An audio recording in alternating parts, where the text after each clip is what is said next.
Hi guys, welcome back with me again in this channel. So in this quick and simple KineMaster trick, I'll show you how to remove or replace backgrounds like a pro. It's perfect for clean, polished edits that pop on screen. So what you need to do is just open your KineMaster app and then add your media.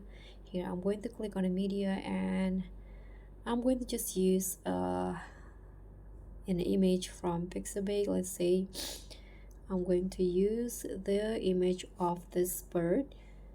Click on it.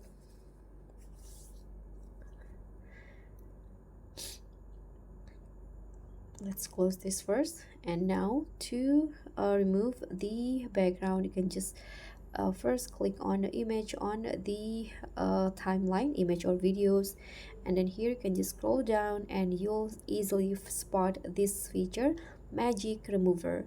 So just toggle it on, click on this toggles, and as you guys can see, KineMaster will remove the background, and you can just wait for a few seconds until it's complete. So as you guys can see in here, just like that, now the background has been removed. And that's pretty much all. Thank you so much for watching. Don't forget to like, comment, and subscribe. Also click on the thanks. Bye.